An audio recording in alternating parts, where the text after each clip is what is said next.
Act 1. The Pirate Lord and the Very Bad Idea. Before she was the king's champion, Selena Sardothian was the world's most dramatic employee. Adelin's assassin, 17, lethal, allergic to authority. Her boss, Arabin Hamel, sends her and Sam Cortland, rival bestie walking red flag, to parley with Rolf, the Pirate Lord of Skulls Bay. Mission? Arrange slave trade routes. Selena? LOL, no. She storms Rolf's office, steals his maps, releases his cargo, and accidentally invents maritime revolution before lunch. 0 regrets. Rolf screams, Sam panics, Arabin's bank account cries. She calls it a productive morning. She and Sam fight like they're allergic to being honest, then almost die. Then somehow end up partners instead of corpses. She learns 2 things. 1. Her moral compass is inconveniently functional. 2. Sam's smile is starting to feel like a problem. Arabin's response to their rebellion? Not grounding, not suspension. He beats her bloody, then calls it a lesson. Workplace toxicity level? Biblical. She survives, but something fundamental fractures. Not her bones this time. Trust. Act 2. The Healer and the Desert. Bleeding, furious, she gets shipped off for retraining. Translation: banishment to the silent assassins in the Red Desert. Basically, assassin rehab meets spiritual sandpaper. She arrives, half dead, half pierced, all mascara. The mute master says nothing. Ever. His apprentices communicate exclusively through side-eye and recreational knife fights. Selena, professional diva of death, is suddenly promoted to janitor. She scrubs floors, carries water, and learns that patience is harder than murder. Every day, the silence tries to bury her ego alive. Every night, she stares at the horizon and refuses to disappear. The desert doesn't do forgiveness. Or fun. Every step feels like an argument with the sun. For the first time, no one fears her name. No one flatters her shadow. It's disorienting. Peace, but make it passive-aggressive. Enter Ansel of Briarcliff. Red hair, bad ideas, and trauma loud enough to have its own fanfare. They spar, gossip, trauma bond. For 5 whole minutes, Selena thinks she's made a friend. Adorable. Then the plot twist. Ansel's been selling out the silent assassins to their enemies. Girl boss betrayal speedrun. They duel in the sand, mirrored loneliness, betrayal forward, high drama guaranteed. Selena wins, spares her, lets her walk away instead. Immediately regrets being emotionally available. She leaves the Red Desert with a letter of approval, a handful of sand, and the horrifying realization that mercy might actually count as strength. Act 3. The Underworld and the Heart. Back in Rifthold, Arabin is waiting like a snake in a velvet jacket. He apologizes with gifts, specifically gold and Sam. The emotional manipulation is so thick it could pay rent. Together again, Selena and Sam start pulling jobs without Arabin's leash. Smaller targets, cleaner motives. They almost look like heroes, if you squint hard enough. They also start doing something truly reckless. Feeling things. There are kisses, laughter, plans. She even buys them a flat with actual curtains. Ah, domesticity, the deadliest drug. They decide to buy their freedom. And, of course, Arabin ruins it.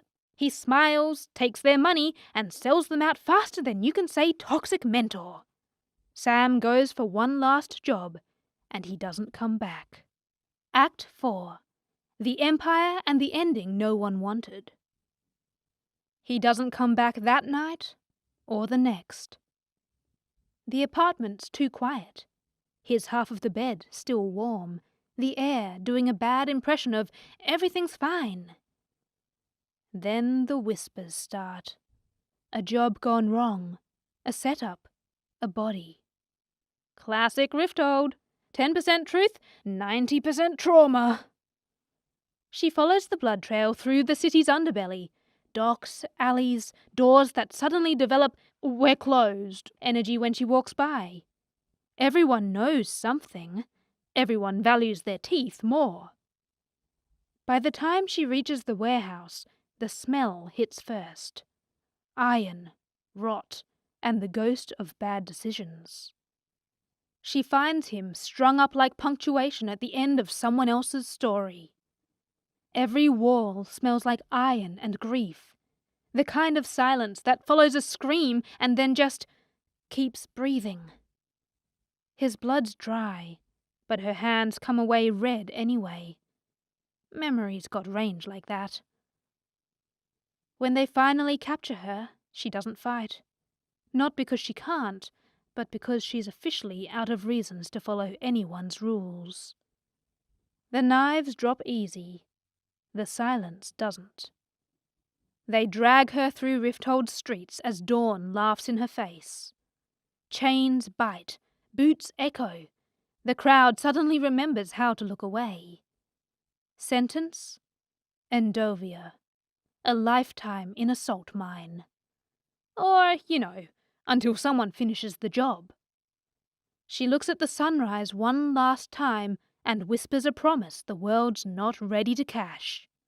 Not yet, but soon. So she topples a pirate, invents feminism in a desert, survives friendship, love, betrayal, and capitalism, and still walks into Endovia with more spite left to outlive everyone who underestimated her. She's not broken. She's preloaded. Every legend starts as a warning. This one starts in chains. If you're currently grieving Sam, plotting Arabin's downfall, and craving just one, healthy relationship, welcome to the club. Drop your meltdown in the comments, favourite novella, worst betrayal, and the exact moment you screamed, "Girl, run!" Like, subscribe, and hydrate. Next up, Throne of Glass, where our girl walks out of a salt mine and into a legend. This has been a full LOL Lit Meltdown, unhinged by fiction, held together by vibes. Act 1. The Salt Mine Starter Pack. Our story opens in Endovia, the Empire's favourite death sentence, a prison where most last weeks, maybe months. Selena Sardothian survives a year. Not because she's lucky, because she refuses to die on anyone's schedule. Same girl, same. Once, she was the world's most feared assassin, prodigy, legend, and self-proclaimed hot mess with a sword. The name Aelin's Assassin used to make grown men reconsider their life choices. Now, her hobbies include digging salt, starving, plotting escape, and somehow getting her eyeliner perfect despite malnutrition. Then, surprise field trip! Not for her, but for the Royal Guard. Prince Dorian Haviliard. Charming, smug, and probably smells like expensive soap. In his infinite rich boy curiosity, sends Captain Kale Westfall to drag the infamous assassin out of Endovia. Because if you're going to gamble against your evil dad, might as well recruit a legend. He knows exactly who she is. The infamous assassin everyone thought was either myth or corpse. Picking her is half rebellion, half curiosity, and fully, let's annoy my evil dad. Win a contest to become his father's personal assassin. Champion. Serve for 4 years and walk free. Refuse, and the mines finish what they started. Accept, and you live long enough to make better mistakes. Selena says yes, obviously, because her other options are rot here or die here. She's dragged to Rifthold, capital of the Aelin Empire, where the king rules from a literal glass castle, because nothing says humble tyrant like living inside a chandelier. Kael Westfall, captain of the guard, who's allergic to feelings and suspiciously committed to leg day. He's assigned to train her, guard her, and ideally stop her from stabbing anyone too important. The competition begins. 23 other contestants, ranging from mercenaries to thieves to one dude who smells like regret. Each is sponsored by a noble, but Selena's under Dorian's banner because he's got main character energy and zero sense of boundaries. The prize? Glory, murder contracts, and eventual freedom. The catch? The King of Adelin, a man who has outlawed magic, joy, and probably good parenting. So Selena plays the part. Silk dresses by day, blade slinging by dawn, sass at every hour. She pretends to be just another contestant. Her cover story? Lillian Gordiana, forgettable jewel thief with excellent posture. Kael trains her. Dorian flirts with her. The castle watches her. And you know our girl is already planning her exit. Act 2. Training montages and dead bodies in corridors. Days blur into tests of strength, speed, and patience. Selena performs well. Too well. So she plays dumb. Trips on purpose. Misses easy shots. Because assassins don't do humble. They do strategy. And survival depends on not becoming a threat too soon. Between combat drills and poison challenges, she sneaks into the castle library. Dusty tomes, forbidden sections, the whole vibe. Because beneath the trauma and sarcasm, our girl's a giant nerd. Enter Nehemia Itger, Princess of Ilway, fluent in multiple languages, allergic to Empire propaganda, and immediately the smartest person in any room. She befriends Selena, though friend here means occasionally saves her from political homicide. And then the bodies start dropping. Contestants found mutilated, clawed open as if something not human is stalking the halls. Kael tightens security. Dorian's like, let's host another ball. Also, here's a dog. Selena's like, cool, murder and dancing. She investigates, because curiosity is her love language and red flags are her decor, and finds secret passages behind the castle walls. They're carved with word marks, ancient runes banned since forever, and guess what? They glow. She follows them and finds something hidden under the castle, a tomb. Not just any tomb, the resting place of Queen Elena, ancient royalty and full-time ghost with unsolicited advice. Hey, chosen one, the king's evil, stop him, bye. Gives her a pendant, the Eye of Elena, then dissolved into an aesthetically pleasing mist.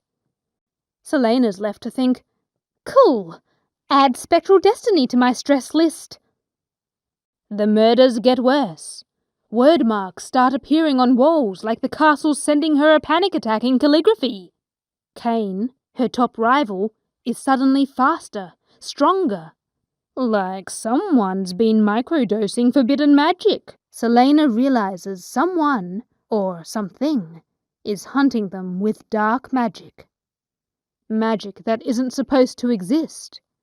Magic that feels suspiciously personal. One night, the trail drags her into a chamber that smells like iron, rot, and regret. Solid combo. 10 out of 10 horror vibes. Naturally, she keeps going, because why would you walk away from that? Plot, apparently. And there it is, the Ridderak. 8 feet of nightmare, with a face made of teeth and bad decisions. It lunges, she charges, because self-preservation? Overrated. Steel meets claws, blood meets air. Then the eye of Aelin flares. White-hot light that vaporizes the beast and half her will to live. Victory achieved, trauma pending. Nehemia finds her, whispers words older than stone around them. The bleeding stops, the questions don't. Some friendships are forged in trauma and spectral intervention. By dawn, Selena's back in her bed, staring at her ceiling, pretending sleep is a thing people still do.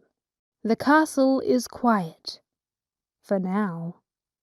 Meanwhile, Dorian's falling in love.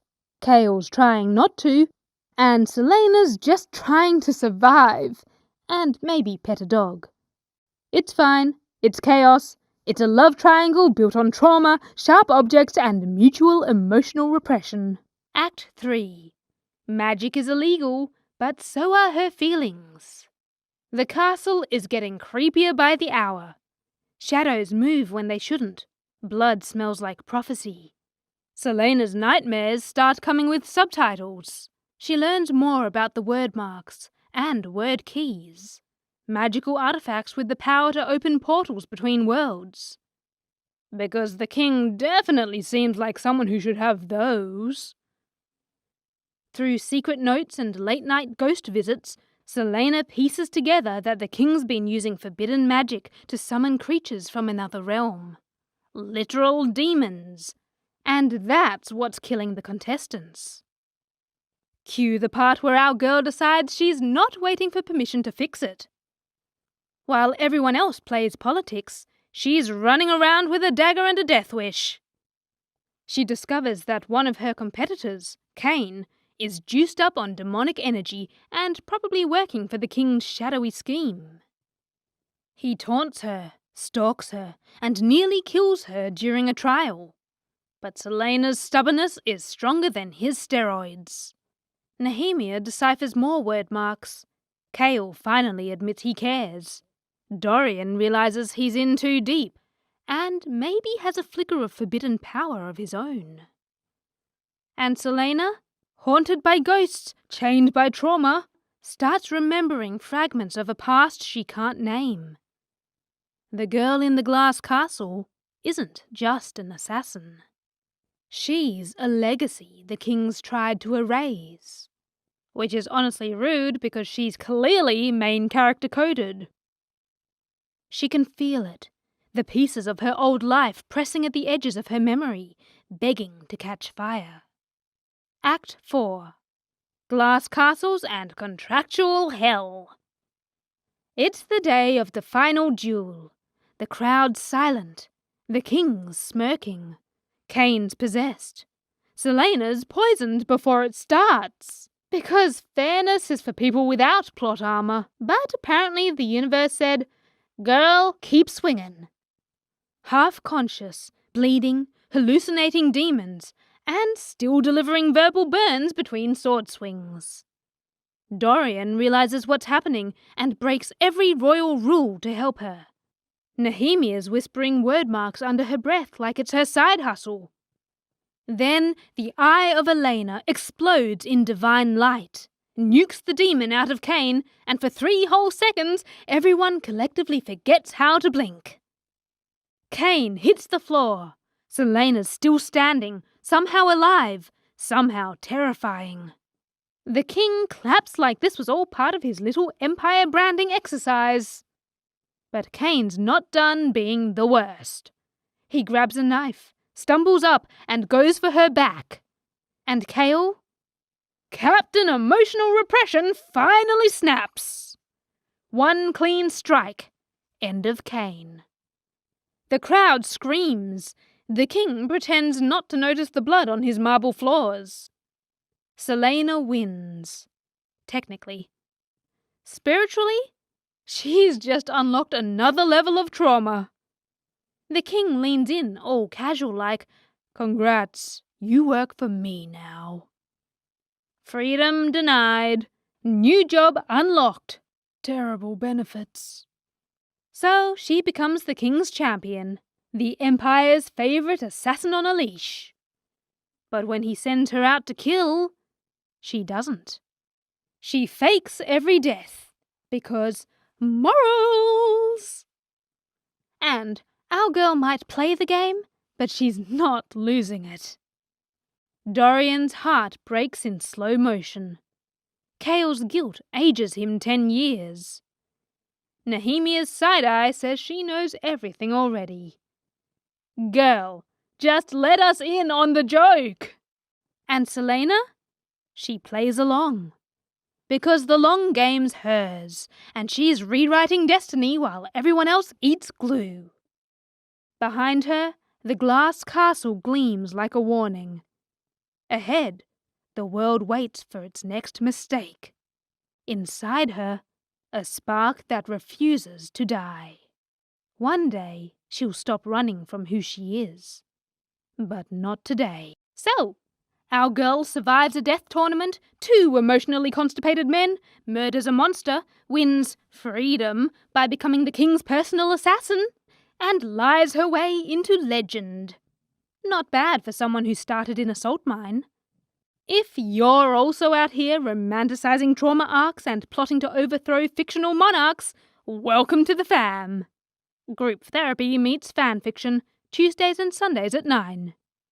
Drop your meltdown in the comments. Team Dorian, Team Kael, or Team neither, because therapy. Smash that like button before the king bans fun again. And if you loved this full plot 0-piece meltdown, subscribe before my TBR budget collapses. This has been a full LOL Lit Meltdown, unhinged by fiction, held together by vibes. Catch you next chapter, where the bodies double and the trauma goes pro. Mwah. Act 1. Gilded Leash, Quiet Rebellion, aka killing on paper, saving in practice. Look, the glass castle steals the sunrise and then acts like it did us a favour. Meanwhile, Selena Sardothian is in her room sharpening steel like she's tuning a piano. We start at a 10. King's Champion. Sounds cute, until you translate it to knife with an expense account. On paper, she kills whoever the king circles in red ink. In real life, she fakes bodies, fudges reports, and ferries dead traitors into new names. Don't ask me how many lies it takes to sleep at night. She's doing math with her soul. New assignment drops. Archer Finn. Courtesan. X. Liar with a jawline that thinks it's a thesis. The king says, erase him. Selena says, 3 weeks and I'll bring you the mastermind. Archer agrees, like a chandelier personally endorses him. Sir, your decor with dialogue. Night falls, and the castle starts breathing. Secret corridors exhale cold. The clock tower hums like someone swallowed a thunderstorm and won't admit it. Down in the tomb, Gavin, Elena, stone royalty. And then a bronze-skulled door knocker blinks and says, Mort. He's got eternal hold music energy and a lore dump. Word marks, word keys, a word gate that should never open. Magic is banned. The architecture did not get CC'd. Daylight tries to help. It doesn't. Training becomes banter, becomes gravity. Kael brings her a birthday cake, because under the captain there's a golden retriever who learned knife safety. For one reckless heartbeat, she lets happiness sit down and eat frosting. Nehemia arrives with urgency for candles. The king's evil isn't a rumour. It's infrastructure. Keys, gates, conquest written into stone. They fight like sisters who refuse to lie to each other. It's love with sharp corners. Nehemia demands action. Selena begs her to survive long enough to use it. And then, the world answers in blood. Selena opens a door expecting her best friend and walks into a crime scene so precise it feels rehearsed. Silence arranged like furniture. Guards butchered. Nehemia gone. The floor drops. We all go with it. Kael knew there were threats and thought quiet would keep Selena safe. Trust doesn't chip. It detonates. Congratulations, everyone. We're in hell. She hunts, finds grave, Archer's associate, and turns the alley into an art exhibit titled Try me again. Kael arrives just in time for her to turn the blades on him too, because grief is a terrible aim assist. And then the room snaps to winter. Frost crawls the air like a confession. Dorian's at the door with magic in his hands like, "What did I just do?" "Congrats, your highness. You're a felony with a crown, and grounded." Archer leans in to whisper poison. The king planned to question Nehemia, and rebels are eating themselves. This stops being grief and becomes ignition. Anyway, storm warning issued. When the ice melts, she's gone. She leaves a corpse, a captain, and a prince who's shaking like the future just looked back. Trauma trio unlocked! Somewhere in the walls? A hum. Maybe wordgate, maybe grief. And the whole castle leans toward the storm. Fleetfoot trots in, sniffs the disaster and sighs like, "Again? Give that dog a raise. She's the only one meeting deadlines." Act 2. Keys, rings, and the door that bites back, aka law dump, but the law has teeth. Rifthold, but make it a hunting ground. Theatres, salons, polite rooms, she empties them of lies and leaves the air thinner than before. Mort keeps talking because he's stuck to the door and to our business. 3 word keys exist, the evil collectible kind. Collect them all, ruin the continent.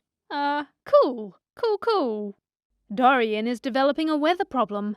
Goblets frost, windows flower with ice. Temper becomes temperature. He decodes the clock tower. It's a magic suppressor wired into the city's bones. Meanwhile, those sleek black rings the worst people are wearing?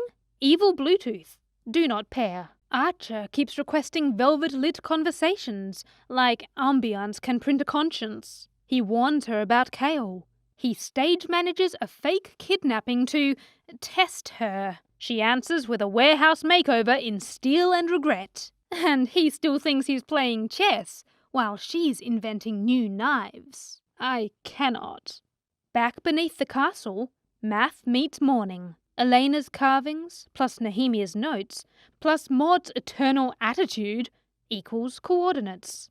Where the key should be, empty. The king looted the twist early, which means he can choke magic, stitch monsters, and push open doors he can't even spell. Nehemia died trying to wedge that truth into Selena's hands. Message received. Message branded.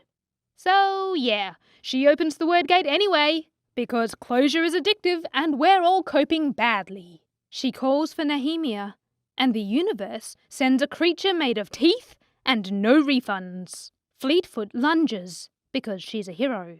Kael dives after, because he's a problem. Dorian arrives like a walking blizzard. Selena kisses him goodnight via concussion, because not now, your highness. Then she dives through the wrongness alone. Her bones remember a different blueprint. Ears sharpen, balance tips feral. Grace turns into something that didn't need training. Not costume, inheritance. Fae, written into her bones from a life smothered in ash. Kael sees it, and his whole belief system faceplants down a staircase. She holds the monster off with a language her marrow remembers and slams the gate shut. After, the silence doesn't feel safe. It feels pressurized. Later, just a sliver. Carefully, she cracks the gate, and there's Nehemia, voice thin as moonlight. Remember who you are. Not Selena the mask, Aelin the verdict. Don't look at me, I didn't ask to cry tonight. Upstairs, rot blossoms elegantly. Kaltain dreams of wings and wakes with smoke in her throat. Roland's pretty ring hums to the kings like they're on a family plan. Parrington smiles like an unlocked door. The clock tower keeps humming like a power plant fueled by dread, and no one calls maintenance. Classic. Dorian and Selena descend into the tunnels and take down one of the king's stitched nightmares. Teamwork makes the Eldritch stop working. Is it victory? No, it's a memo. Hi, yes, hazard pay? When? Archer shows his real hand. He feeds her lies about Kael, about Nehemia, about everything. He thinks he's playing God with candlelight and half-truths. She's counting exits and good reasons to end a sentence with steel. The tower hums, the rings purr, the court pretends not to hear a thing. Somewhere between throne and tunnel, a new monster takes its first breath. Great! They're breeding dread like it's a cottage industry. Selena sharpens a blade and a promise. The next door that opens, she decides who walks through. Fleetfoot sneezes at the dust. 3 warriors jump like fate just drew a sword. Hero duties now include morale, sneezes, and unionizing treats. Act 3. Knives, goodbyes, and the name that burns. AKA, exile by decree, coronation by truth. The note arrives folded, smug, inevitable. Archer has Kael. Of course he does. She reads once, pockets steel where fear used to live, and goes. Dorian bargains in shadows to get Kael out of Adelin before loyalty becomes an execution date. He smiles like compromise isn't killing him from the inside. We're all coping, okay? Beneath the clock tower, that humming throat of the city, the word gate vibrates like thunder doing scales. Archer's waiting with a knife and a monologue nobody asked for. He confesses. Nehemia left his rebel cell when freedom meant collateral, so he hired Grave, staged the martyrdom, and pointed blame at Kael to weaponize Selena. Are you kidding me? The audacity! She smiles. Small, lethal, history-shaped. Then the gate rips open like the world forgot its stitches. A creature claws through and snatches Fleetfoot. Kael lunges without calculating odds because love is a math he refuses to fail. Dorian braces the gate this side. Selena splits the world and dives. Inside tastes like iron and old fear. Her fey power wakes fully, light on steel, oath inside bone. The monster meets the fine print of legend and loses. She kills it. She closes the door. She keeps the dog. As for Archer, briefly. She puts a knife where his lies lived. He dies shocked that a woman's promise counts. Then the king summons her with a smile he thinks is a throne. Promotion. Special mission to Wendelin. Exile with paperwork. Kael arranges it, truly believing he saved her. No, sweetie. You mailed a match to a dry forest. At the docks, salt wind, soft goodbyes that taste like old hope. Dorian says farewell, with winter still lingering in his breath. He's trying so hard to be kind in a kingdom that punishes it. Kael arrives with the sentence that costs the most. I love you. Timing is a clown. She presses the eye of Elena into his hand and whispers a date. The night Terrason burned. Meaningless to most, everything to anyone who remembers green and ash. The ship points east. The horizon unrolls. Rifthold shrinks. Danger doesn't. Long-distance relationship with destiny? What could go wrong? For the first time in years, she lets the wind say her real name and doesn't flinch. Back in the palace, research is the only oxygen that works. Eyes, bloodlines, terracing green, gold-rimmed turquoise. The conspiracy board lights up, and for once, it's right. Oh no. Selena Sardothian is Aelin Ashriver Galathynius. He didn't just save the woman he loves, he shipped the heir who can burn it all down. Is he terrified or proud? Yes. Welcome to your 3-book identity crisis. Rifthold holds still like a city listening for a footstep. Caltaine wakes with smoke in her throat and wings in her dreams. Perrington toys with a black ring, like a key to a door we should weld shut. If it hums, don't wear it.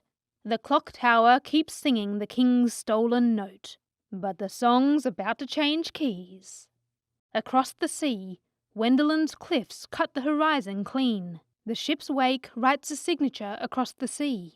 Behind it, a prince learning winter.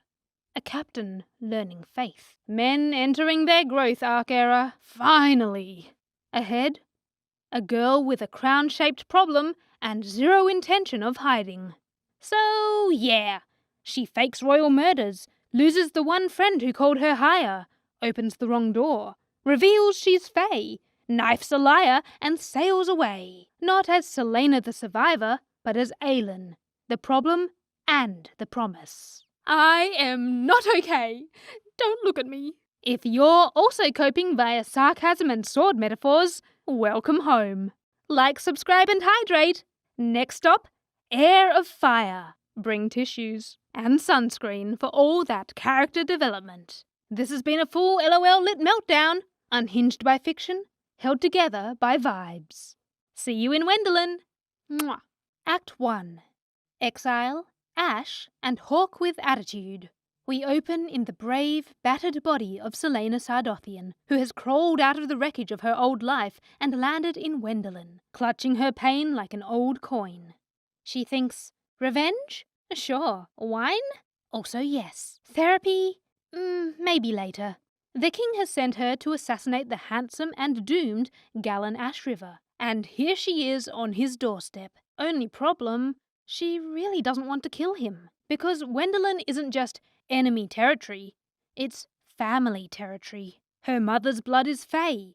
Her Aunt Maeve sits on an immortal throne, keeps secrets like horror collectibles, and treats family reunions like existential chess. Maeve already knows Selena is here. Why? Because rumour travels faster than guilt, especially when you're a world-famous assassin whose backbone is only half mortal. Enter Rowan Whitethorn, silver-haired trauma in human form. He starts as bird form. Yes, a bird. Upgrades to knife-wielding Fae therapist and delivers Maeve's entire vibe in one line. Train first. Earn your answers. He doesn't smile. She doesn't either.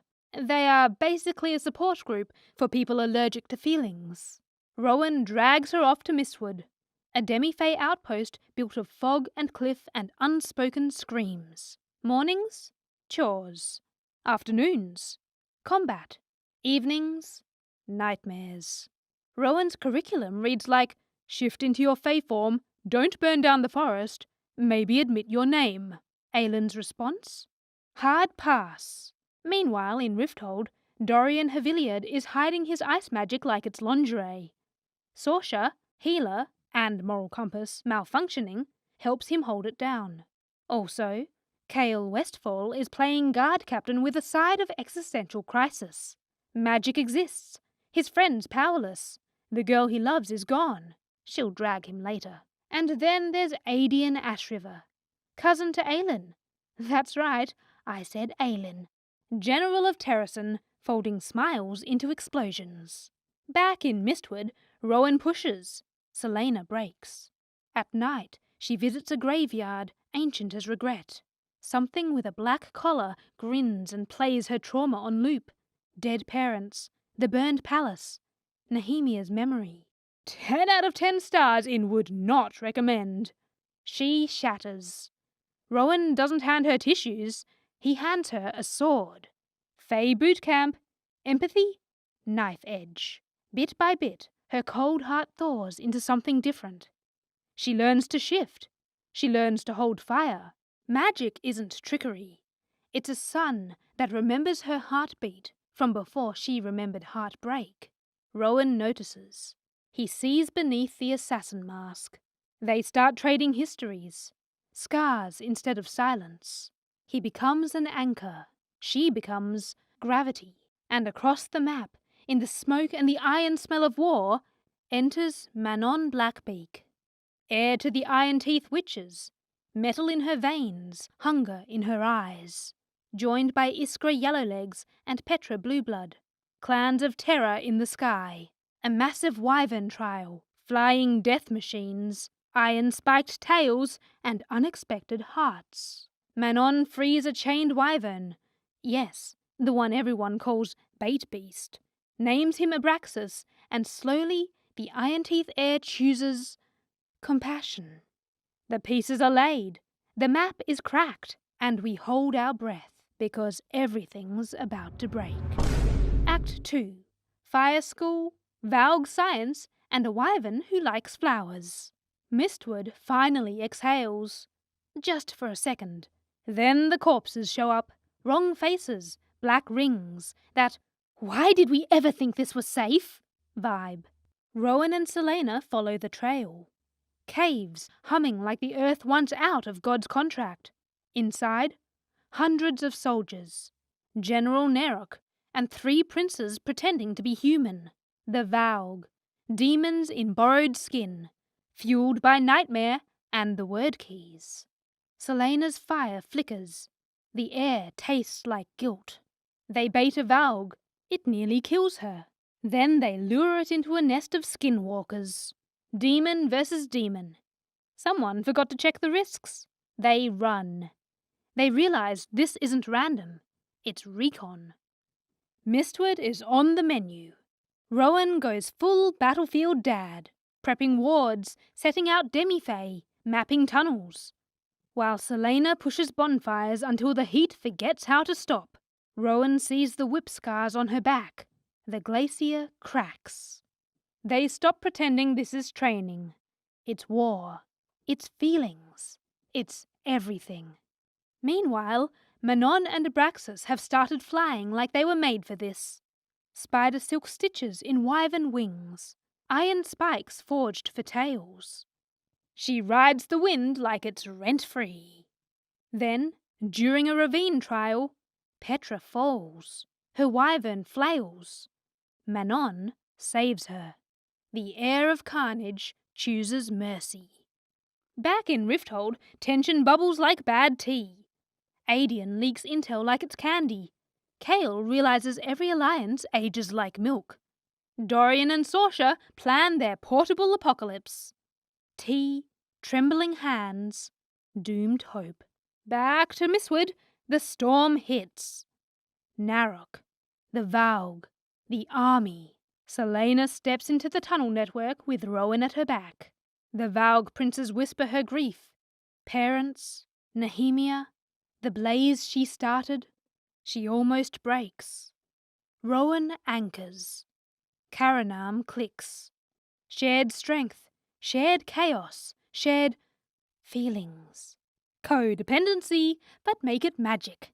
Aelin, yes, she's Aelin now, explodes. Not a candle, not a bonfire. A sunrise with teeth. Flames flood tunnels, soldiers crumble, Valg princes combust. The demi-fae hold the line. Rowan commands the sky. Aelin burns the dark out of the world. Victory doesn't look pretty. It looks born out of ash. It feels like a coronation disguised as an inferno. Word spreads. Aelin Galathynius lives. It reaches Rifthold. The king breaks something expensive just for the sound. And Maeve hears. And she doesn't like surprises. Act 3. Doranel, the Chain and the Bargain, and the Queen of Flame. Doranel doesn't look like a city. It looks like arrogance landscaped. Marble halls, sunlight in cuffs, trauma pretending to be decor. At the center sits Maeve, older than regrets, colder than stares at midnight, wearing Rowan's blood oath like a leash. She promised answers. Aelin arrives with soot under her nails and the smell of victory still bold on her breath. Maeve's terms? Show me your power, then I'll talk. Also, Rowan is mine. Aelin plays along until Maeve monologues like she's running her own fandom. Rings, gates, keys, the mystery of the word keys. They can't be destroyed, only returned. If the evil King Erewhon gets all 3, the world doesn't just fall, it deletes. Maeve makes her first real mistake. Orders Rowan whipped for Aelin's silence. The lash cracks. The world stops. Aelin doesn't beg. She bargains. She pulls out the ring of Athril, the only thing Maeve ever loved without a crown. His freedom for this, Aelin says. Maeve hates losing, especially publicly. She cuts the blood oath clean. Rowan is free. Rowan swears a new oath to Aelin. The air shivers. Something new is born in that silence. Not love, not loyalty, something less manageable. Power couple? More like mutually assured destruction with feelings. Somewhere else, Manon sits on the throne of Iron Teeth. Everything she ever wanted.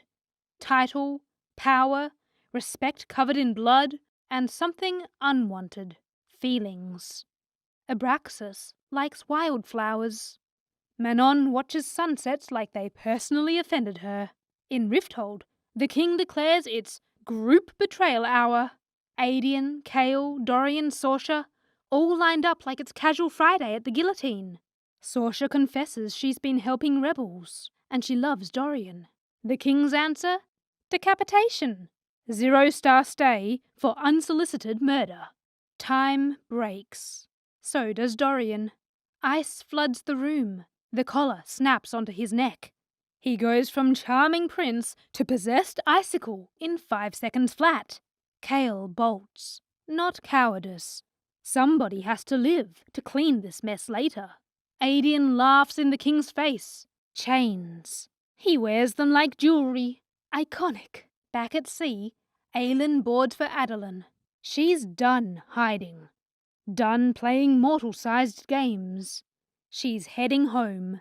Not for redemption, for arson. Free Aedion, break Dorian's collar, turn the glass castle, the king's ego project, into molten regret. Rowan is at her back, fire in her hands. The girl's gone.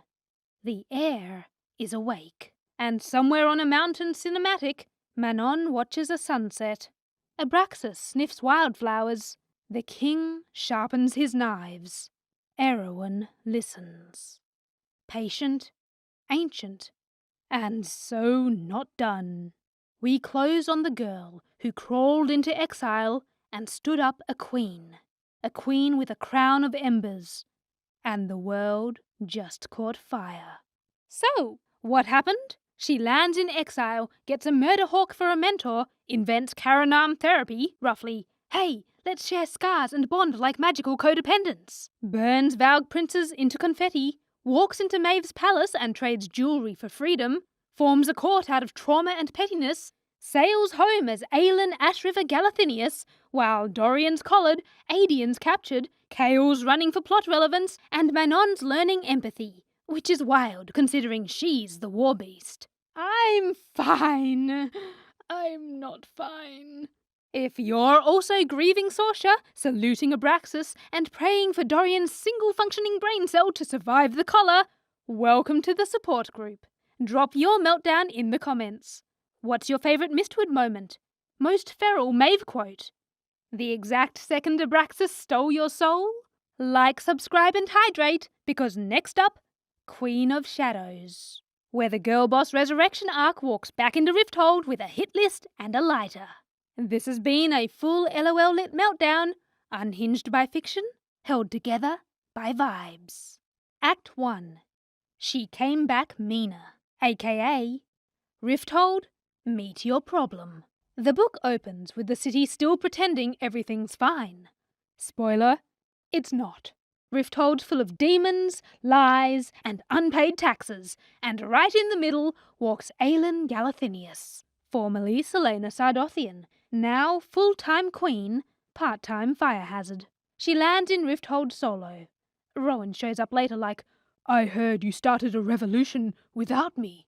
Fae soldier, emotional cactus, walking loyalty program. And she's got a to-do list that reads like divine vengeance.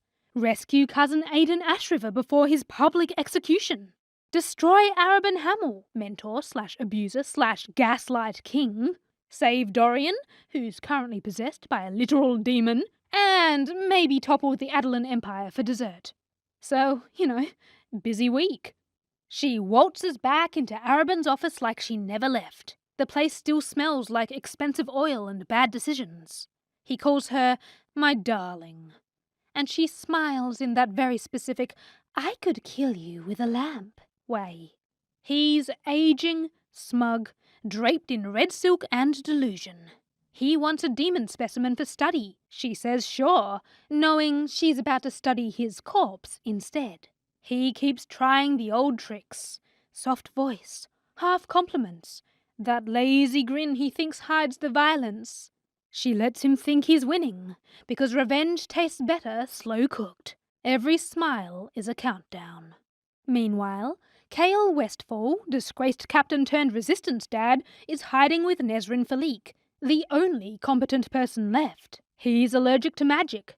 She's allergic to his attitude. They're collecting scraps of rebellion intel and pretending this is strategy, not denial.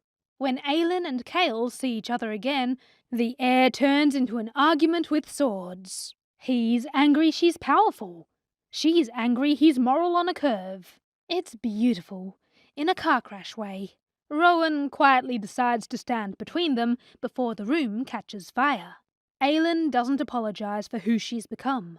She's done performing meekness for men who mistake it for virtue. Every line she throws at Kael lands like, "I lived through worse. Now watch me win." Then, Aedian's rescue. Aelin and Rowan storm the prison like it owes them money. It's pure chaos. Smoke bombs, blades, and Rowan going full feral bodyguard. Guards drop, alarms scream, and Aedian wakes up to his queen/cousin grinning like he just got resurrected by sarcasm. Their reunion hug nearly counts as an explosion. Back in the city, they hole up in a safe house that's anything but safe. Aedian's furious she risked everything. She fires back that he'd do the same. Cousin bonding via trauma. Very on brand. And then there's Lysandra, the courtesan Aelin used to hate because the patriarchy told them to. They meet again at one of Araban's parties. Both dressed like revenge had a dress code. The first words between them drip with history. Lysandra's smile says, "I survived." Aelin's says, "Me too." Later that night, Lysandra reveals the secret that changes the board. She's a shapeshifter. Aelin watches her melt from woman to ghost leopard, jaw on the floor. She claps once, quietly, like, "Oh, we're definitely killing people with this." Instant alliance. Lysandra's tired of playing pretty for monsters. Aelin gives her an out. It's not sisterhood at first sight, it's recognition. Two women built out of other people's cruelty, finally comparing notes. Above it all, Dorian is still trapped inside his own body, demon in the driver's seat. He's aware, screaming behind his own eyes, helpless as the Valg uses his magic. Every glimpse Aelin catches of him hurts to look at. She could burn the whole palace down just to make it stop, but she needs to save him, not end him. And somewhere in those alleys, Araban still thinks he's got her leashed. The man genuinely believes he's written the sequel to her life. Which is funny, because Aelin's writing his final chapter in real time. Act 2. The girls are unionizing, aka, good luck to every man still breathing.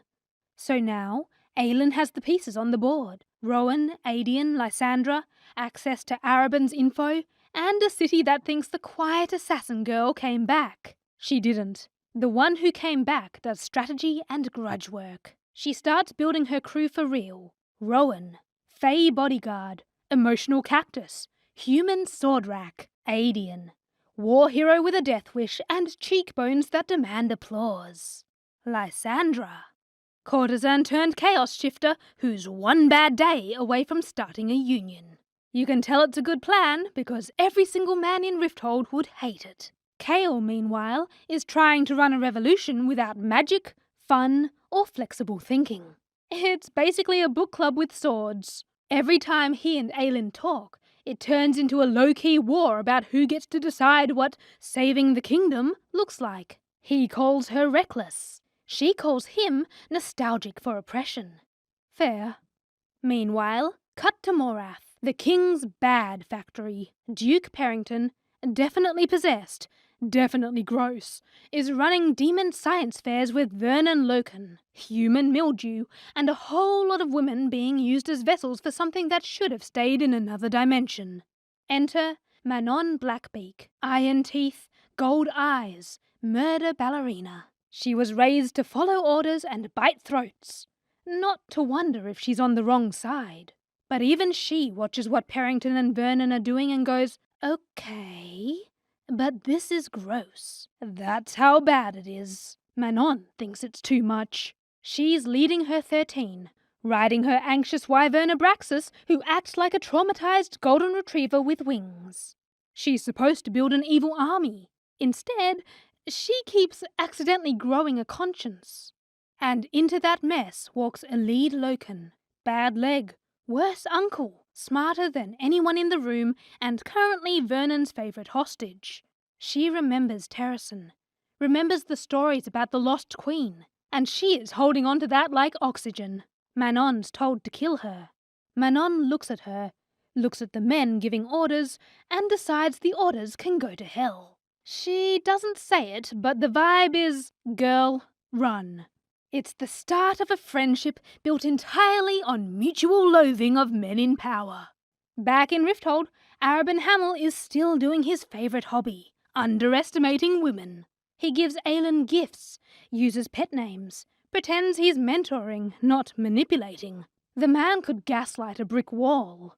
She smiles, plays the obedient protégé, and lets him monologue because it's cheaper than theatre tickets. She already knows the ending. Meanwhile, Lysandra's dropping the real twist. Not just, I can shapeshift, but I can shapeshift into basically anything with teeth. Pick a nightmare. Aelin's reaction? Immediate friendship. It's like watching two women realize they're the answer to each other's revenge fantasies. Aelin and Lysandra spend nights planning Arabin's downfall like it's opening night. They practice polite smiles, rehearse, oh no, he's dead, faces, and swap poison recipes like recipes. Revenge isn't just personal anymore, it's community service. Rowan watches the Alliance form with quiet terror. 1 survivor's dangerous. 2 sinking revenge plans? He's reconsidering immortality. Over in Morath, Manon's being dragged to watch experiments. The witches who fail become hosts for demons. The screaming doesn't stop when the doors close. Manon's jaw does that twitch that means someone's about to die later. She walks out quieter than usual. For her, that's basically a scream. Arabin, of course, keeps doubling down on being the worst. He waves Evangeline, Lysandra's little protégé, around like a hostage gift basket. It's the last straw. You can almost see Lysandra's smile calcify. Aelin switches the documents. 1 signed paper, and suddenly all of Arabin's wealth and assets legally belong to her. He still doesn't notice. Too busy planning a speech about loyalty that nobody asked for. Lysandra doesn't bother with poison. She slits Arabin's throat in bed and finally gets paid in peace. He goes to sleep a king. He wakes up a corpse. No theatrics, no grand showdown, just gone. The city wakes up to find the king of assassins is now a cautionary tale. Nobody cries. Nobody investigates. The collective vibe is, finally. Aelin gets her fortune, his guild and his entire network of spies. Lysandra gets freedom and the kind of quiet she's never had. They both get closure, which turns out to be deadlier than revenge. Kael hears the news and immediately assumes Aelin's behind it. He's not wrong, but he's still annoying about it. He keeps trying to build a rebellion with integrity, while she's over here building one that might actually win. Their every conversation sounds like, Kael, you can't just kill people. Aelin, I actually can, and you're welcome. The woman's running a revolution and a personal therapy arc at the same time. Give her a medal, or a nap. And Dorian, still possessed, still trapped in the back seat of his own mind. Somewhere in there, he's trying to remember sunlight. It's rough, but it keeps the stakes alive. And while Rifthold digests its new management, Morath keeps getting weirder. Manon's flying patrols, pretending she's not having feelings. And Elide's quietly cataloguing escape routes. Kaltain, the migraine girl from Book 1, shows up again, now radiating dark energy and future plot relevance. The Valg infestation's spreading, and Aelin's about to realize it's not just her problem, it's everyone's. Now Aelin's got money, manpower, and murder buddies. The man who owned her is gone. The women he used are free. And the next monster on her list is sitting on a throne made of glass, thinking he's safe. One monster down, plenty left in rotation. Progress. Act 3. The castle explodes. Anyway, aka, the therapy bill is coming. Aelin's got the money, the network, the shapeshifter bestie, and a hit list that still includes a possessed prince and one very cursed monarchy. Time to multitask. Everything leads to the glass castle, the literal and metaphorical seat of bad decisions. The plan? Free Dorian. That's not a plan, that's an objective. The reality? Chaos with matching outfits. She, Rowan, Aedion, and Lysandra start laying traps like it's a group project nobody's sleeping through. Lysandra turns into a monster because subtleties for people without range. Aedion handles the soldiers. Rowan handles the demons. Aelin handles everything else, meaning she's yelling orders and lighting the place on fire at the same time. They storm the castle like a Renaissance painting no one would dare hang. Inside, the Valg hosts are everywhere. Eyes black, magic worse. Kael tries to help, immediately gets stabbed in the spine because apparently heroism is contagious and poorly planned. Meanwhile, cut to Manon Blackbeak, still in Morath, still pretending she's fine. Spoiler, she's not. She's flying patrols, trying to ignore the experiments that make her teeth itch, and pretending loyalty while plotting treason. Duke Parrington keeps talking about the future of their kind, which is villain code for crimes against nature. Manon's like, "Sir, please shut up before I make you." Vernon starts sniffing around a lead again, calling her useful stock, which is code for about to die horribly. Manon says nothing. Yet. But her wyvern, Abraxas, starts growling whenever he gets close, which is the Blackbeak version of filing HR complaints. The more Manon sees, the less she buys the company line. She starts thinking about that assassin girl with the fire, the one who spared her. That moment's rotting in her chest now, sprouting roots called empathy. And she hates it, which, ironically, means it's working. Back at the castle, Dorian's gone full exorcist. Possessed, glowing eyes, murder voice. Aelin sees him and instantly regrets every friendship she's ever had. She's standing there with a blade and a choice. End him cleanly, or believe there's something left inside worth saving. She picks the reckless option, obviously. Dorian's fighting too, trapped under the Valg's control, trying to claw his way back. She screams his name until it's all flames and ash, and suddenly, he's back. The Valg prince cracks apart, and Dorian's left gasping on the floor like, "What year is it?" They barely have time to breathe before the king walks in. "Surprise! I ruined everything." He starts monologuing, because evil loves a speech. You know the type. "You don't understand. I was possessed too." Look, it's technically true, but maybe not the flex he thinks it is. All the massacres, mind control, anti-magic purge, all puppeteered by a Valg demon wearing a crown. He tried to fight it, but magic got buried, and he buried it deeper.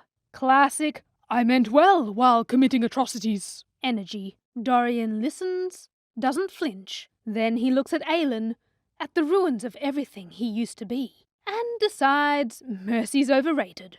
He kills his father. Fast, clean, no dramatics, no forgiveness. Just one generation of pain ending where it started. And then the glass castle explodes. The entire symbol of Adelin's power becomes a really dramatic cautionary tale about hubris and bad dads. When the smoke clears, the world's different. Magic rushes back in like a system reboot. Aelin's down on her knees, shaking but alive. Rowan's beside her, protective and confused by his feelings. Lysandra's covered in blood, grinning like she just aced a very violent exam. Aedian's limping, shouting something inspirational that no one can hear over the debris. And Kael's alive, somehow, broken spine, but breathing.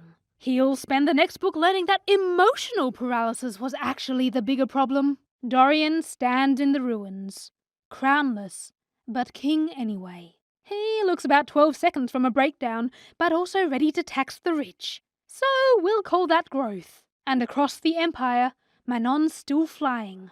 Wait, wasn't she there? I'm pretty sure she was there for the castle going down. She's watching Morath burn from the distance, finally understanding what side she's on. Elid's escaped, clutching that word key like a VIP ticket to destiny. Manon watches her vanish into the trees and mutters, "Good." It's the nicest word she's ever said. Aelin, finally, stands free. No master, no collar, no contracts. Just fire, friends, and way too much responsibility. She came home to burn everything down, and somehow, accidentally, rebuilt the world instead.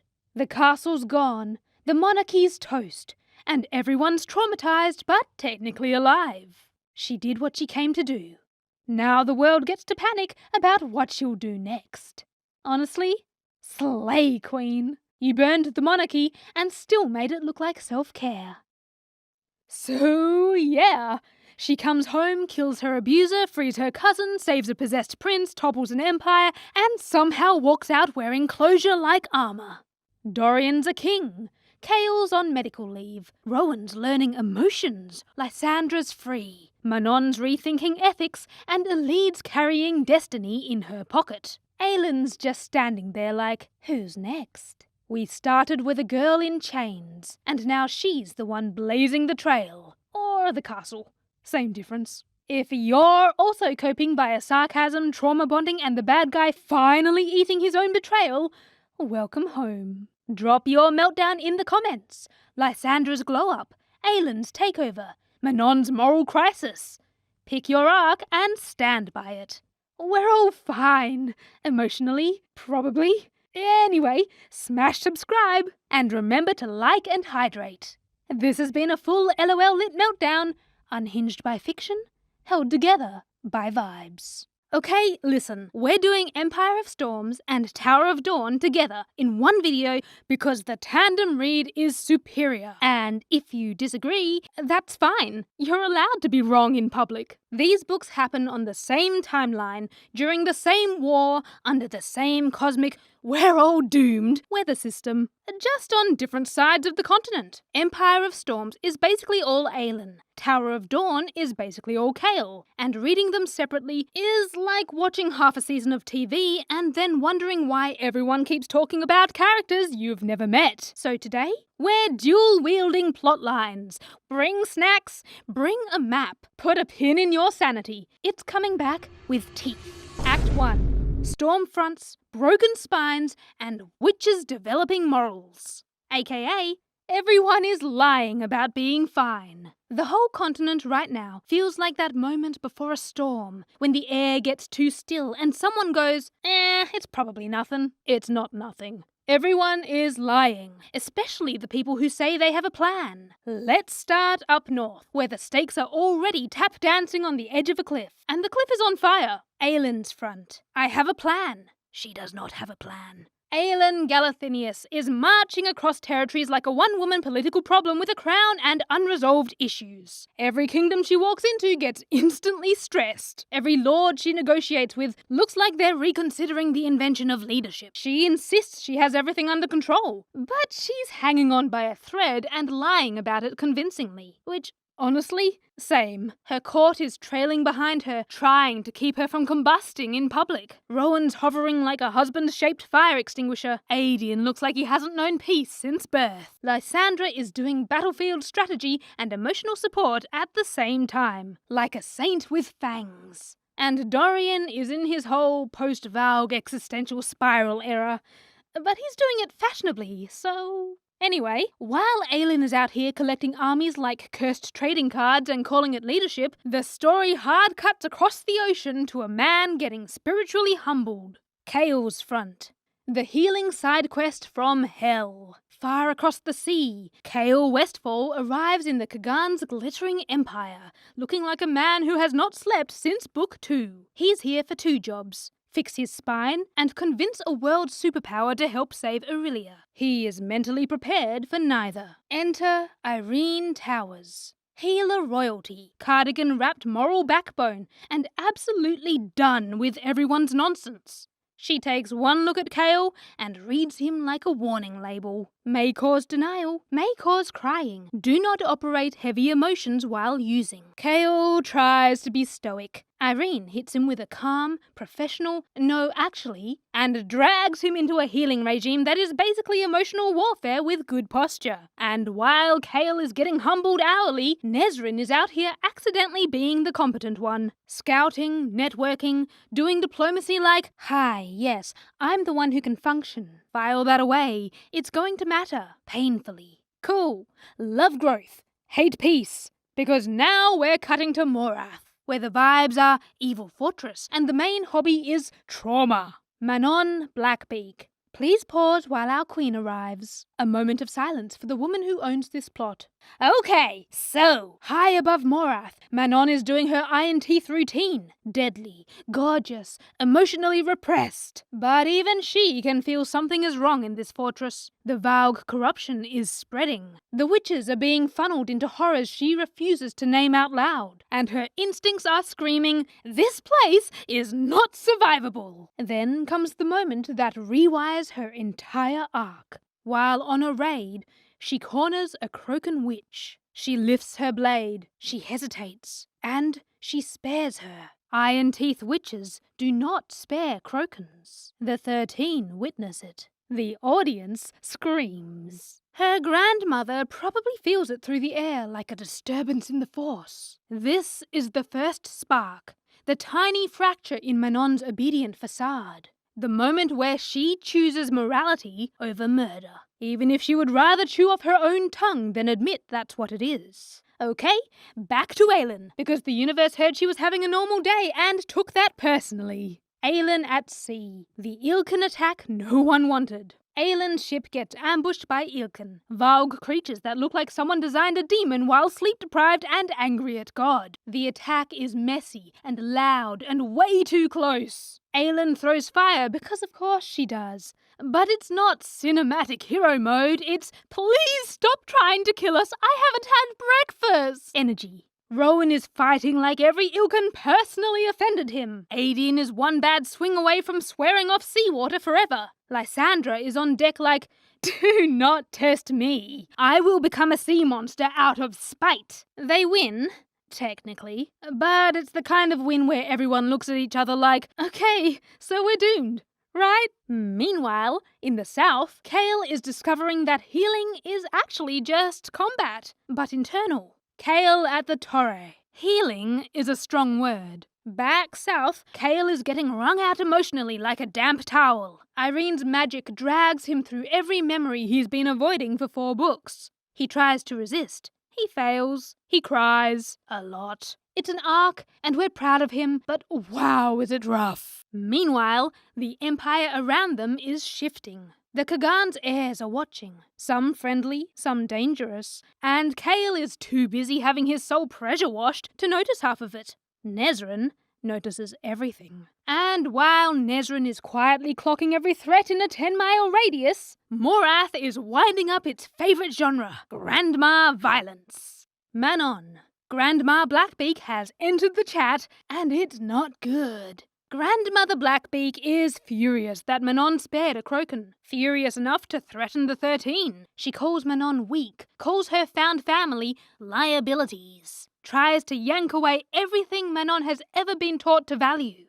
And Manon does not bend. She doesn't scream or storm away. She just plants her feet and chooses silence over obedience. It's quiet. It's defiant, and it's the moment everyone in that room realizes something fundamental has shifted. She is not her grandmother's weapon anymore. Put a pin in that, it's coming back with claws. Anyway, north again, because Aelin just got handed prophecy paperwork she did not request. Aelin, prophecy, but make it annoying. Aelin's group moves inland, and she receives a prophecy she did not ask for. The kind that implies she might be the only one who can end this war, and doing so could cost her everything. She jokes it off, she shrugs, she pretends it doesn't matter. But the fear sits behind her eyes, sharp and exhausting. Even Rowan can tell she's rattled, and Rowan is usually 2 steps behind on the emotional stuff. Cut back to south, where Irene is about to do the scariest magic of all, emotional honesty. Kael and Irene, the backstory that breaks him open. Irene shares her own history, loss, violence, the years she spent clawing her way towards the Torre. Kael listens, really listens, and something shifts. Not a magical fix, not a montage, just a slow pivot from self-loathing to maybe I can become someone worth saving. The room exhales. The world does not. Somewhere, Manon is making a choice that will absolutely get people killed. And Aelin is smiling like, this is fine. It is not fine. Act 2. Rising chaos, disaster friendships, and the witch who refuses to behave. AKA, everyone has a plan until the plot punches them in the face. This is the part of the tandem read where both books start accelerating at the same time. North and south spinning faster and faster until the story feels like a stress wheel powered by caffeine, prophecy, and bad decisions. And yes, Manon gets her moments. We hype accordingly. Anyway, don't relax. That was the tutorial. Okay, we're staying north first, because Aelin's road trip is less scenic and more everyone is tired and the plot is armed. Aelin's front. The road trip of doomed alliances. Aelin is crossing the continent, collecting allies like she's speed-running diplomacy on hard mode. She's trying to pull armies together, keep morale alive, and pretend she's fine, which is a wild triple major. Also, she is very much not telling anyone about the prophecy hovering over her like a cosmic eviction notice, because secrecy is her emotional support animal. Her poker face is phenomenal. Her internal state? A raccoon in a dumpster fire. And then, like the universe drops a cursed bonus level, Lorcan and Elide wander into the story. Wander is generous. Lorcan is brooding through the wilds like he's auditioning for most traumatized fae of the century. Elide is surviving on grit, fury, and the stubborn belief that she can find Aelin. Put a pin in them, they're about to hurt your feelings. Meanwhile, across the sea, Kael's slow rebuild has officially entered the feelings in public stage, which is brave and also terrifying. Kael's front. Feelings? In this economy? Kael is still getting emotionally filleted by Irene. Healing stops being something she does to him and becomes something they do together. He starts showing up. He starts trying. He stops hugging his guilt like a security blanket. And Irene, she thaws. But only in small, dangerous doses. In the way she sits up straighter when he does something decent. In the "don't be stupid" tone that hides real concern. Oh, wait! Because while they're doing this slow, careful rebuild, Nezran is about to unlock the entire southern side of the war. Nezran and Sartak, the Southern Key. Nezran ends up spending more time with Sartak, the prince with the Rukan, and the vibes of, I am polite, but I could also annex you. He takes her into the mountains, into Rukan society, into the skies on the back of a giant Rook, and suddenly we're in the best accidental romance subplot this continent has ever seen. But the real importance? Nezran learns what the Southern Empire has been fighting. She learns how deep the corruption runs. She learns things that make your stomach drop, because it all points to the same truth. Aurelia is out of time. And just when you think the North is the only place actively on fire, Morath says hi. Manon, the defection that rewrites the board. Remember that little spark of rebellion from Act 1? Yeah, it's a wildfire now. Grandmother Blackbeak pushes too far, threatens the 13, threatens Manon's autonomy, threatens that fragile moral compass Manon's been pretending she doesn't have, and Manon snaps. And when Manon snaps, she doesn't do it quietly. She goes for her grandmother's throat during a battle. Iron teeth versus iron teeth. Legacy versus identity. Generational trauma versus absolutely not. Manon pays for it. She's betrayed, beaten, nearly executed. Her grandmother slices her, literally, and Manon falls from the sky. But she lives! The 13 save her, gather around her, and they flee Morath. Full defection, full treason, full... We ride for ourselves now. This is the moment the witches stop being the enemy and start becoming the wild card the war did not account for. The 13 fly like the world is ending. Because it is. And Manon Blackbeak is finally choosing herself. Slay Queen! Act 3. The sky breaks, the tower falls, the queen burns, the witch ascends. AKA, I was not built for this, and Sarah J. Maas knew it. Alright, here's where both books hit the gas, rip the wheel off, and fling us into the sun. North and South align. Secrets detonate. Everyone makes terrible choices. And somehow, it gets worse. Because of course it does. Okay, North first. Because Maeve has been lurking in the margins like a cursed email notification and she's finally clicking Reply All. Aelin, the trap that changes everything. Aelin's ragtag army heads towards what feels like an inevitable collision with Maeve. Every conversation is weighted. Every glance is a question nobody wants to ask. And then Lorcan, in a move that will haunt him forever, screws up. He doesn't mean to sell them out. He thinks he's summoning Maeve for a private showdown to save a lead. Instead, he basically drops a magical location pin on Aelin's army like, "Hi, yes, please come ruin our lives." Maeve arrives like the world's most toxic pop-up ad with the cadre, the fleet, and about 3 centuries of personal grudges. Chaos erupts. Fire, blood, screaming, betrayal, the works. One by one, Aelin's allies drop. Rowan realizes what's happening a second too late. Fenris is chained by magic he can't break. Lorcan is drowning in guilt. Elide is sprinting across the battlefield like stubbornness can rewrite fate. And Aelin reaches for her fire,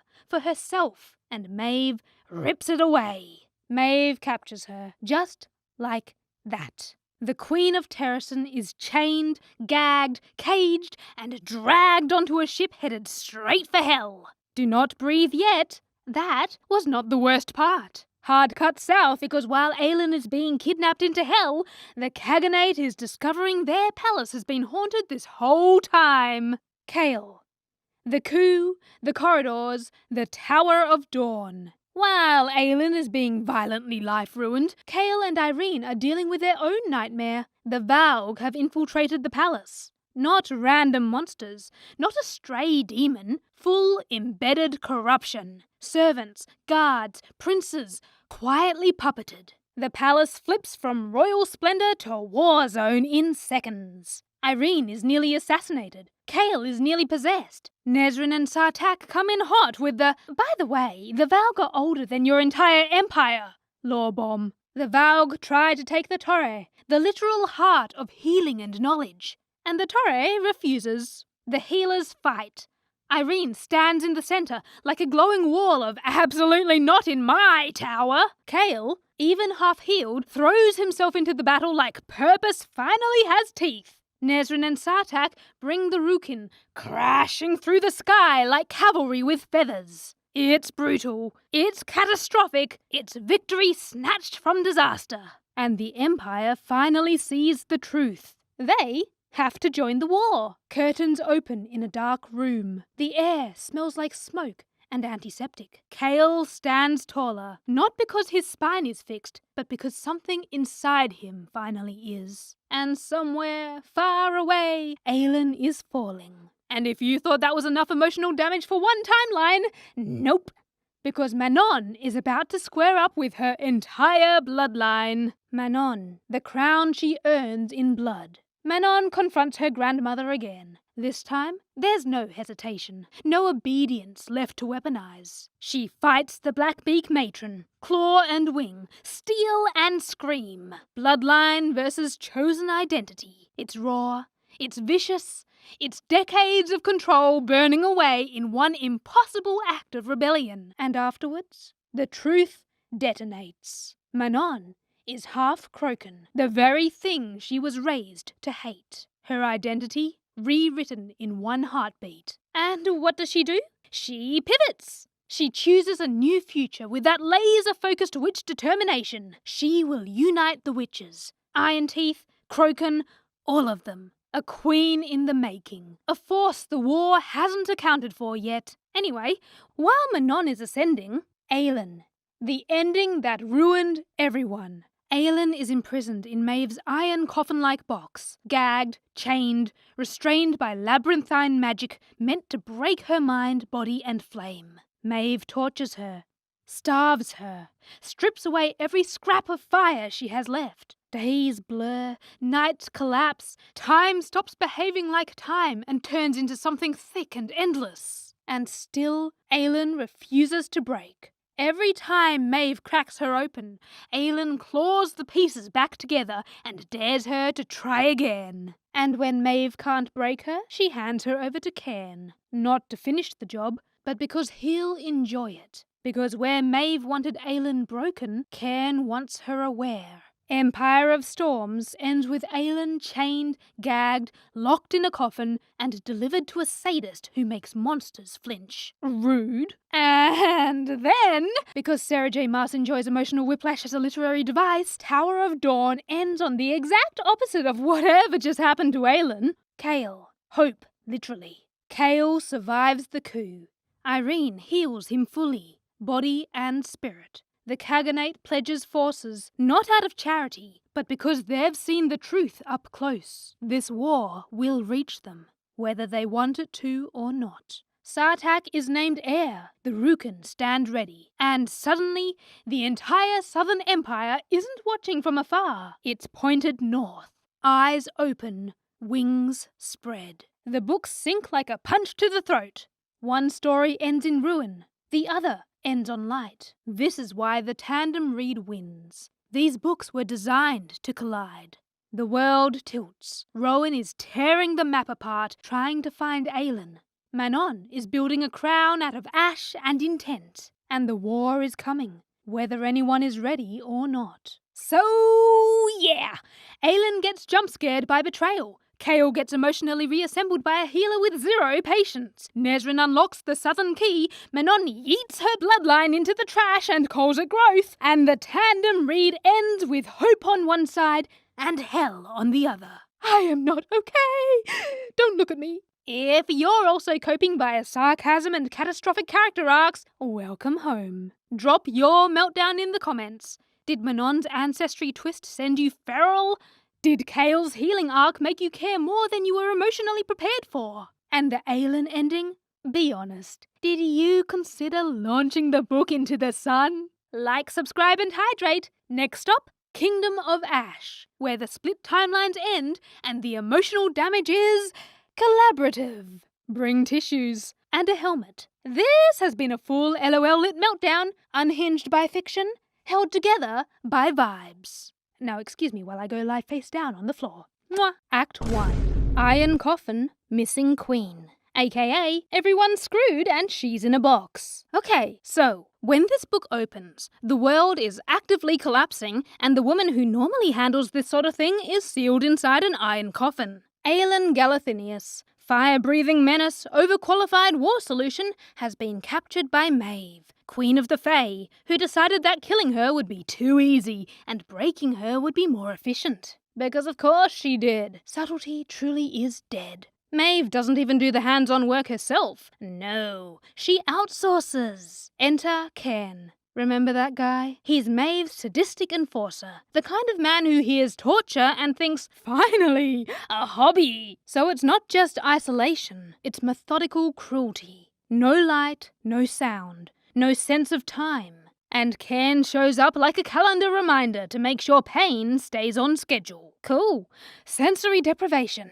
Classic villain self-care. Aelin doesn't know if it's been days or months. Her body hurts in ways she can't map anymore. Sleep and waking blur together. Pain just shows up whenever it wants. Uninvited, persistent, like trauma. May visits occasionally, like a therapist from hell, repeating the same demand every time. Yield. Give me your fire. Stop fighting. And here's the important thing. Aelin doesn't survive this by being brave. She survives this by being stubborn. She counts breaths. She recites names. She clings to memories like they're physical objects she can hold onto so she doesn't float away entirely. Which is not inspiring, it's just necessary. This is not triumphant. This is grim, quiet endurance, which is somehow worse. I miss the fire. Like, I logically understand why it's gone, but I still miss it. And yeah, it gets worse. Fenris is imprisoned too, Aelin's sworn ally, the one who chose her when everything else was burning. Bound by blood oath, forced to watch, unable to intervene. Because nothing says villain like weaponizing loyalty. Meanwhile, because this universe is rude, the rest of the world keeps moving. Terrasen is bracing for invasion. Erwin's forces are mobilizing. Magic is unstable. Everyone is fighting a war without their strongest player, and nobody knows if she's alive. And here's the thing the book makes very clear. They don't stop. The court Aelin built holds the line. Aedion, Lysandra, the armies, the alliances, fighting anyway because stopping would mean losing everything she fought for. And Rowan? He searches. He doesn't give up. He doesn't accept the silence. He follows instinct, scraps of intel, and a bond that refuses to go quiet. Tearing across a collapsing world looking for her while the war rages on without them. Eventually, after what feels like an illegal amount of suffering, the rescue comes. Not as a plan, as a gamble. It's Rowan, Lorcan, Fenris, Gabriel, Elide. And I need you to picture this not as a clean strike, but as a deeply unhinged last-ditch break-in by people who have already accepted death as a possible outcome. They break into Maeve's stronghold like people who are not planning retirement. When they find Aelin, the victory condition is brutally simple. She's breathing. That's it. That's the bar. And it is a devastatingly low bar, but everyone treats it like a miracle. She doesn't leap up. She doesn't crack a joke. She barely reacts at all. Her fire, the thing everyone associates with her, is so buried it might as well not exist. But they get her out. They run. They escape by inches. And then everything slows down. Because now she's free. And she is very clearly not okay. Loud noises freeze her. Sudden movement sends her straight into a panic. Decisions overwhelm her. Her body keeps waiting for the pain to come back, like it's just off screen, running late. The war does not care. They travel towards Terrasen anyway because, like life, armies do not pause for trauma recovery. Deeply inconsiderate of them, honestly. Aelin tries to disappear into strategy. Maps, numbers, planning. If she can't feel, she can at least function. Her instinct is still the same one she's always had. I'll take it all. I'll burn alone. No one else needs to pay. Which has historically been a terrible plan, but a consistent one. But something is different now. She hesitates. And for someone whose brand has always been reckless, decisive action, that hesitation is terrifying. To her, and to everyone watching. Rowan doesn't push her. He doesn't demand fire or speeches or leadership. He stays. Which turns out to be the most radical thing anyone does all book. Act 2. Witches, walls and wars on every front. AKA, everyone is bleeding and nobody gets a day off. Alright. Deep breath. You will need several. This is where Kingdom of Ash stops being one woman recovering from trauma and becomes a full-scale logistical nightmare happening everywhere at once. Aelin is technically free now, but she is not leading from the front the way everyone expects. Her fire is still banked. Her confidence is fragile. She's operating on calculation, not instinct, which is growth and also a red flag. She stays in the command tent.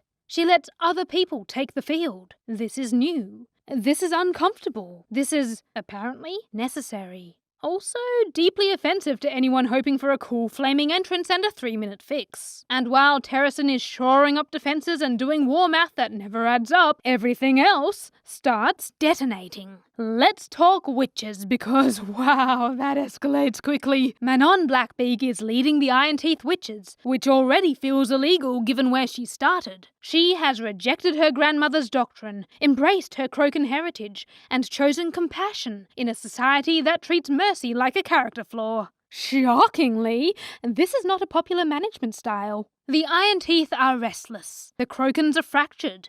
Unity is fragile. Then the Valg attack. And the 13, Manon's 13, see what's coming before anyone else does. They don't hesitate, they don't ask, they buy time with their lives. It's fast, it's brutal. It is not dressed up as noble or beautiful. One moment they're there, the next, they're gone. And the sky itself feels wrong afterwards. Manon survives, which is not the same thing as being okay. She screams, she breaks. She has to be held together by Abraxas and sheer will. And in that moment, soaked in loss, she becomes Queen of the Witches. Not through conquest, through sacrifice. And if you're thinking, that's illegal, yes, the author will be hearing from my lawyer. It's me. I'm the lawyer.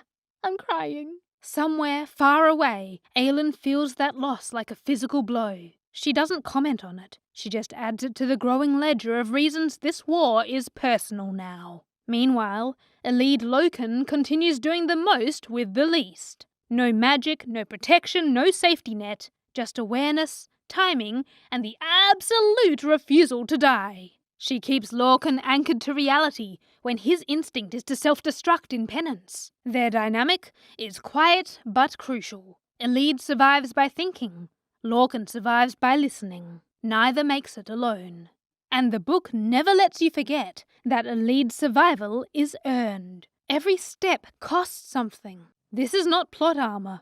This is grit with consequences. Elsewhere, Irene Towers is having the worst internship of all time. She arrives as a healer and quickly realizes the injuries aren't just physical. Soldiers are hollowed out, possessed, consumed from the inside. So Irene, compassionate and terrifyingly competent, starts asking questions. She studies, she experiments, she pushes her magic past the syllabus. And then she discovers it. Her healing magic doesn't just repair, it destroys the Valg.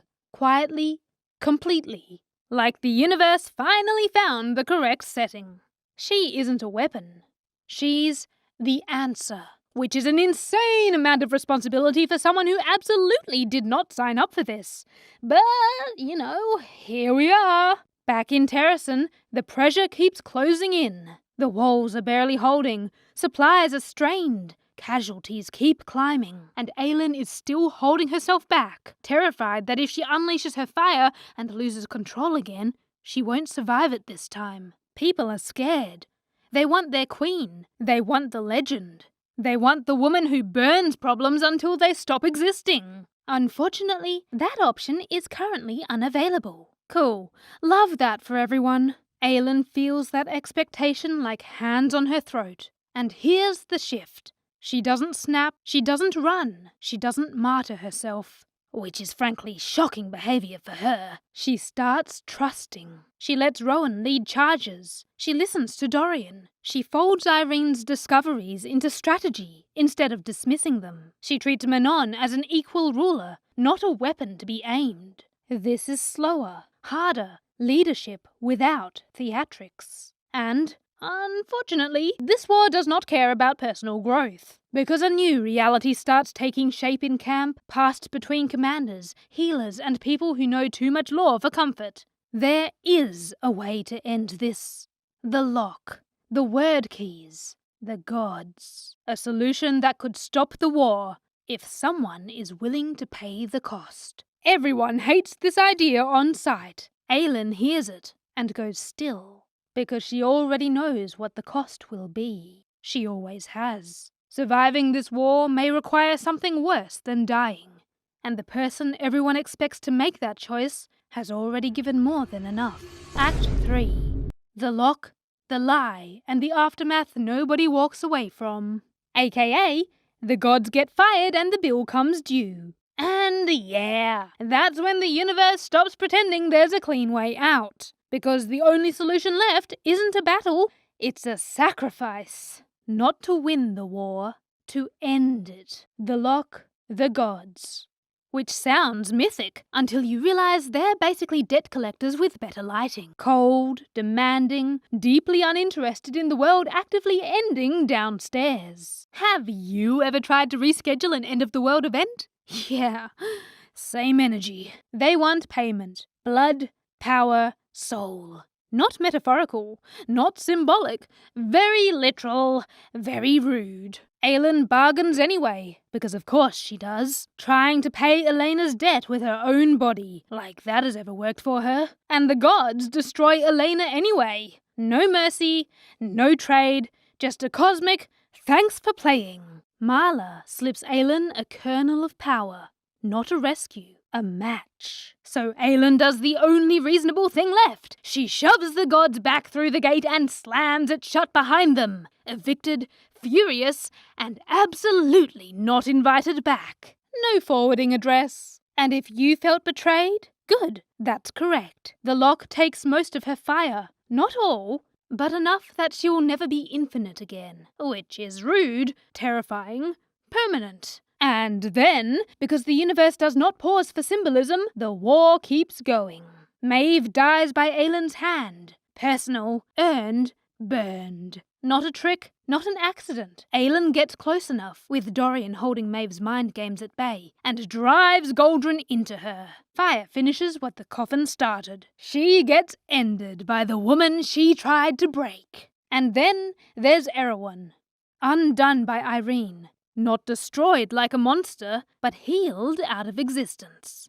Because he's Valg, a parasite, and Irene's magic restores what he hollowed out. She heals him completely, and something that only exists through rot cannot survive wholeness. Terrasen survives. Not cleanly, not without loss, but standing. And Aelin, no longer endless, no longer a weapon, stands with it. Rowan stays. She lets him. Together they take their places. Not as myths, but as people who survived long enough to choose what comes next. So, yeah.